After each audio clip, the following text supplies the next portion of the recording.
It doesn't help. It really doesn't. And yeah, we've yeah. It is a problem, but I don't think one up, one down is going to solve it. And they didn't give Middle Eights a chance to solve it. They didn't give it enough time to do so. So No. we will see. Okay, doke. So if anyone's got any ticketing ideas or thoughts of their own, or maybe wants to raise some conspiracy theories, hypothetical or otherwise, I suppose we're all hypothetical, aren't they?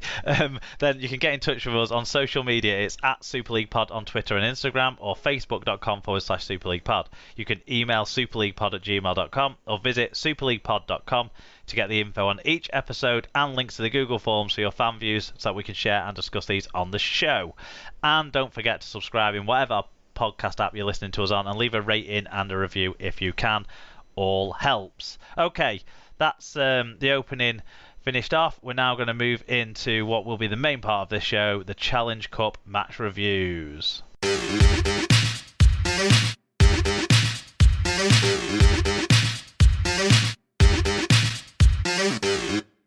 Okay, it was the quarterfinals of the Challenge Cup. Heads up to everyone who hasn't listened to any of our Challenge Cup recap episodes before. But when we are the Challenge Cup pod rather than the Super League pod, unfortunately we don't have stats to bring you. So really we are guided hugely by your fan views and the highlights and match coverage that we've watched, which thankfully this time around was we were able to watch them all for free, weren't we? Because the games that were, well, if you had a subscription that allows free sports, I suppose. Are they on Freeview? I don't know if they are. I don't think so. No. I think you need Sky, but yeah, they were watchable if you had Sky. Okay. One thing we don't know is how many people were in the ground watching Hull KR versus Castleford, because I haven't been able to find that attendance figure anywhere. But the match was 12-10 to Hull KR at half time, but it finished 34-10 to them by the full-time whistle. They dominated the second half. Robert Hicks was the man with that whistle. We had a couple of fan views. Do you want to take us through the first one? We did. Always in Our Shadow says, Cast were crap. Congratulations, KR. Last time they had a semi on, it was for the sister. Well, if her sisters are black and white, then she's not going to be there. Fatboy Rob said, Cast were awesome for 15 minutes, but shite for 65. Super Greg kept up his run of scoring in every match since Thatcher was in power, but that was the only highlight.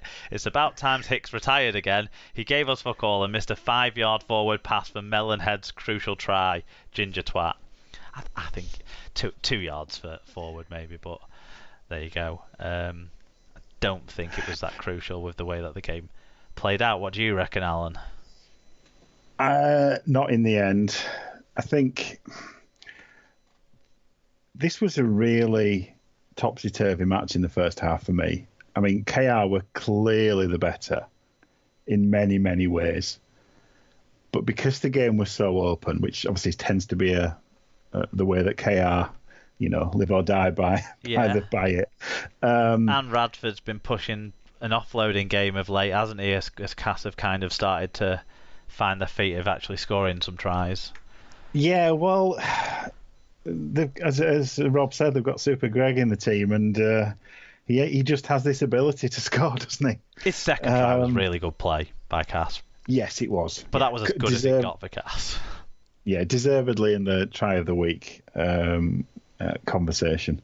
But yes, I always felt they were in it, even though KR were clearly the dominant team in the first half. I think Cass might have felt a bit like they'd got away with it a bit by being only 12-10 at half time, because I think they were the worst side for most of the game. Their first try came against the run of play, and then maybe they had a little bit of sustained play that led to the second try, but the first 20-25 minutes, Hull KR could have had more than the 2 tries that they scored. I thought. So I thought they were definitely the better side in the first half, and then seriously definitely the better side by the full time. Did you agree with the ruling out of the Minchella try? I'll call it a try in quotation marks. That was the one in between his 2 tries, weren't it? Yes, it was the second of the 3. Yeah. I can't remember being aggrieved with it at the time when I watched the No, game. So I haven't. Yeah, I haven't written any notes to say I thought it was an issue with it. If I'm honest, so no. yeah, no. It felt fine. I understand why it was given on the field, but actually, when you actually looked at the replay, there was no clear evidence that it kind of got to the line. So I had no bother with that. But for me, I think the commentators were pretty confident it was short, weren't they, in everything they were saying? Obviously, the video ref weren't hearing what their views were, but what it seemed to be, whenever the video ref was saying stuff, they were kind of agreeing. It was Hendo, weren't it? So he loves talking over the other person. Not that we don't do that all the time. But so you had but what I mean by that is you had the commentators and the video ref kind of talking at the same time almost on it, and they were all in agreement, even though they weren't talking to each other. Yeah, and as I said, I didn't have a problem with it. I just, yeah, it was just an interesting point. I think, but in general, I thought Minchella was brilliant in the game. It doesn't harm to get 2 tries, obviously, but No. yeah, for me, he would have been my pick as man of the match. I understand that Parcell did really well. Mills he did was great as well. Yeah, this was the thing. Yeah, I look at Hull KR's team and I look at the kind of some of the players that they've got that are playing really well, and you go, you were championship players. The way that the kind of Smith is kind of getting performances out of these players, it's quite an effort. It really is. Some of these ex-Bradford players, it's a third year in it at Hull KR, but obviously Frankie Holton's storming it in his first year in Super League as well. So exactly. No, they're getting fantastic things. Obviously, they're going to be very disappointed about Mikey Lewis's injury. Yes, 6 to 8 weeks he's out with a ankle injury, so obviously missing all of Easter, and he'll be missing the semi-final as well, won't he? In that time frame, yeah.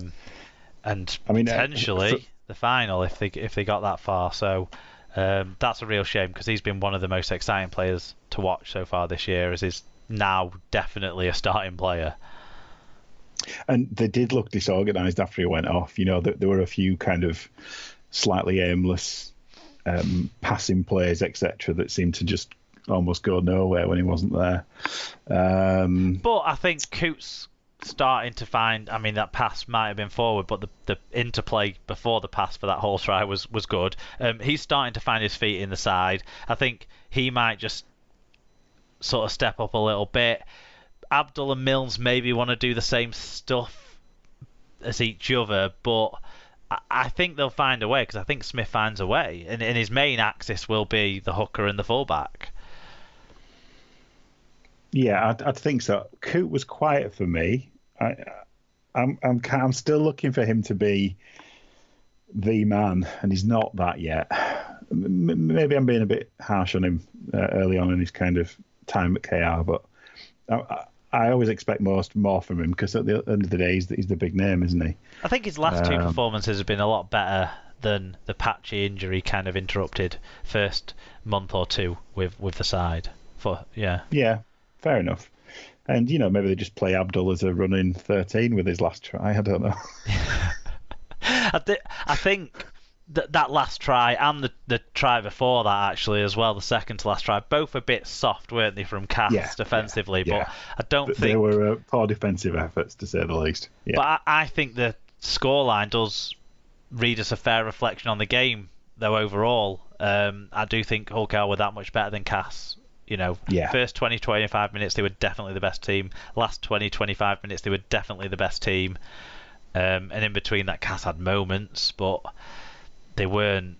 They never convinced me that they were going to be the team that won this game throughout watching it. Yeah, no, I can't disagree. It was KR were the winners on this one, definitely. Kane Linnett got a grade A dangerous contact charge out of this one. He's obviously been a good boy of late, because no match penalty notice from that for him. And I suppose whilst we're talking about Hull KR, the big news story out of Hull KR this week was about Brad Takarangi, wasn't it? So Takarangi is 32, has been given a suspended jail sentence for crashing into a police car on the wrong side of the road whilst drunk in January. The judge suspended Takarangi's 12-month jail term for 2 years and ordered him to carry out 300 hours of unpaid community work.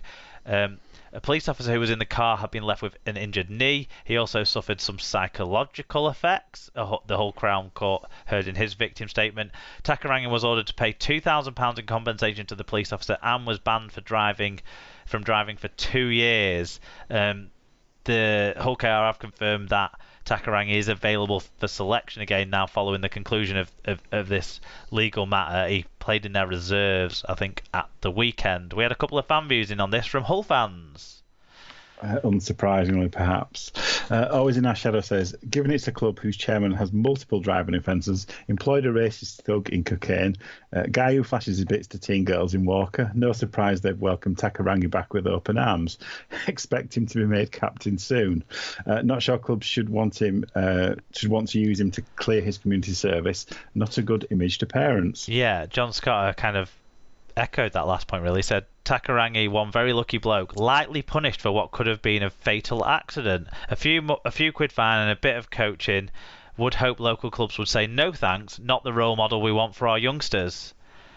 Yeah, obviously we don't know him personally. It sounds like he's said and done all the right things in terms of, apology and contrition and all of that since, but what he did was fucking ridiculous, to be honest.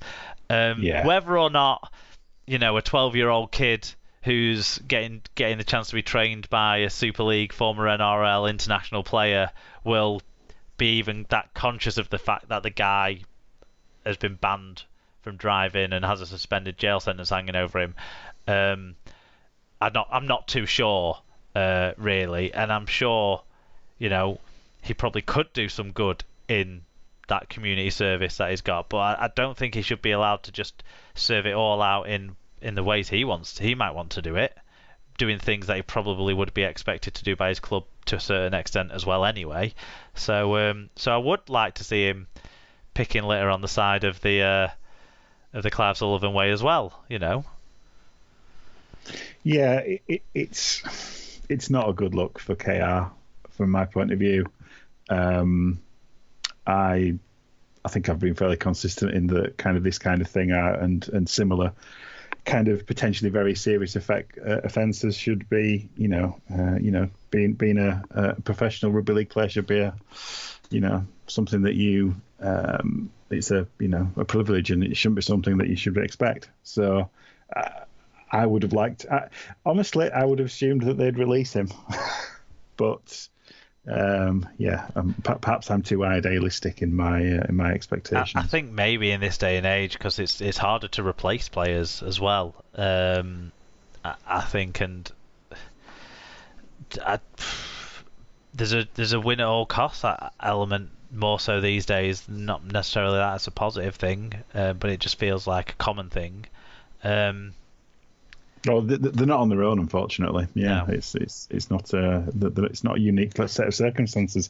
But I still don't like it, no matter which colours the club happens to be in. I think it's shoddy behaviour. Whether it's this is quite a bit beyond some of the other, even similar. We say similar, quote unquote, kind of offences. The only one that I can think that's in a similar bracket really to this was the Scott Moore driving 120 miles an hour down the East Lancs Road situation, to be honest, because I think some of the other people driving on a quiet road on a middle of the night, a little bit over the limit kind of thing is bad, obviously, but it's not the same as what Takarangi's done, which is drive the wrong way down that road as well. So, yeah. But I guess that these are all extenuating circumstances that people kind of use. I just think I'm a bit more black and white than a lot of people. And I don't mean Hull FC by that. People like that, I would rub them out. But then again, I'd have probably rubbed out half the Super League by now. unfortunately. Yeah, But anyway. it is a surprise that he's gone straight back into availability for selection. Well, it's Easter coming up, isn't it, mate? But yeah. What are you gonna do? No. Yeah. On to the next game, Catalan